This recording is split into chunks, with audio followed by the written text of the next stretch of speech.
Hello and welcome. In this tutorial we're looking at the desktop version of the Staff Inductions and Records module.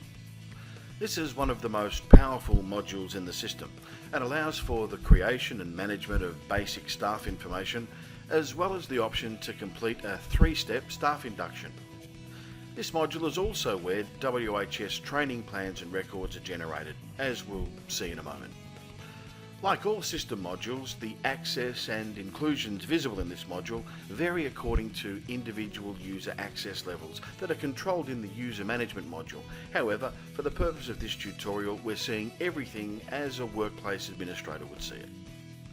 This module features the same fundamental layout as all modules in the system. Below the module name and module icon are the main controls. In this case, a link back to the workplace homepage, the option to add a new record, and the option to export all data from the module in a CSV file. To the right are the module help notes and a link to the video tutorial. Any staff induction records added prior to March 16, 2016 are contained within the archive that's accessible via this icon below the help tools. Archived records can be viewed or exported, but not edited. The module list view features controls at the top of the list and in the column headings that allow you to search, filter and sort the list according to various criteria. And the small export icon at the far right of the search and filter tools exports only the records that are being displayed after filtering. Just like the main module export function, this allows selection of the data fields to be included in the export when exporting out the file. Mousing over the Actions icon displays the various options for managing existing records in this module, and to add a new record, select the plus icon, which displays the staff induction and record form. Selecting the up icon at the top of the form returns to the list view, but does not save the record. Below the form help information, the first 3 fields in the induction records details area, the date created, the author, and the responsible manager, which defaults to the author for all new records, are pre-populated. Placing your cursor in the Change Responsible Manager field displays the list of users with manager level access to this module. Entering the manager's name narrows the options for selection. If you reassign responsibility, when the new manager is selected, their first name and last name appear below the input area. And whenever a record is saved where responsibility has been reassigned, the new responsible user receives an email alert. The next field allows selection of an existing user with access to this workplace or creation of a new user. Placing your cursor in the field displays the list of users with access to the workplace. Entering the name narrows the options for selection. If you select an existing user from the options, their first and last name appear below the input area. As you continue entering a user's name, if no matches are found, the system displays the option to create a new inductee. When the new inductee link is selected, a pop-up user access invitation appears. This only requires entry of the user's first name, last name and email address.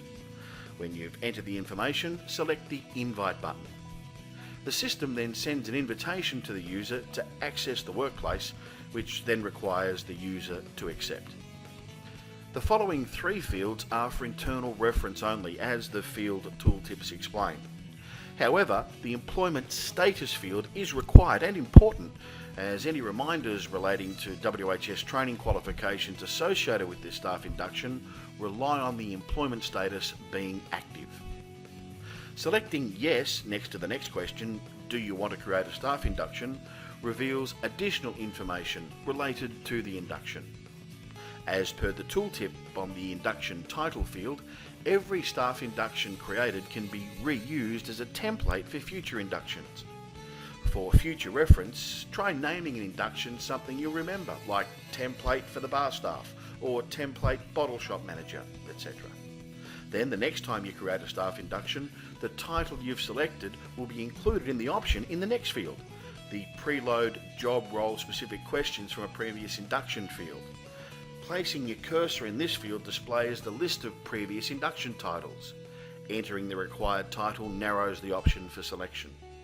When you select an option, the system automatically preloads any custom questions from that option into the form below, and the system confirms that the data has been loaded successfully. The final question in this part of the form gives the option to create a training plan for this staff member. If this option is selected, either the first time this form's saved or any other time this form's saved in the future, the system will create a record in the WHS Training Plans and Records module related to this staff member, which in turn can be managed directly as required. The next sections of the form, which only display if the option to create a staff induction was selected, allow the manager to enter information related to the induction. The questions in all three sections can be answered with a yes, no, or an NA response. And an NA response can be pre-populated in all questions in each section by selecting the checkbox.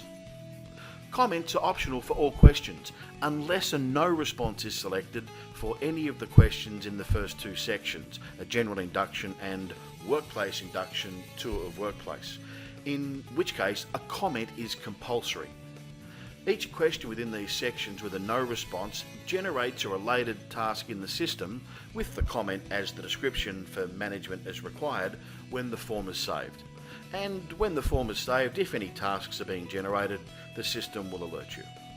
The final section of the form, the job role specific induction, allows for inclusion of up to 20 custom questions and also requires a comment if a no response is provided. However, regardless of the response, this section of the form does not generate any related tasks.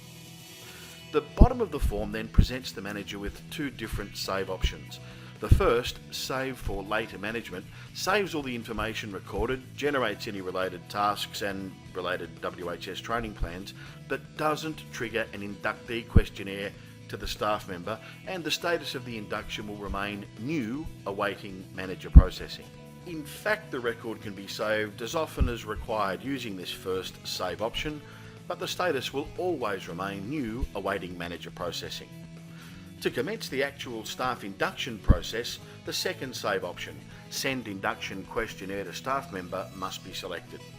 This can be selected any time in the future, but it can only be selected once to initiate the induction process. What follows are a series of emails back and forth between the manager and the staff inductee, who'll complete a questionnaire, sign it off, return it to the manager, and then ultimately the manager will sign off and complete the induction. And that concludes this look at one of the most powerful system modules, Staff Inductions and Records. For more information, please refer to the module help at any time. Thanks for watching.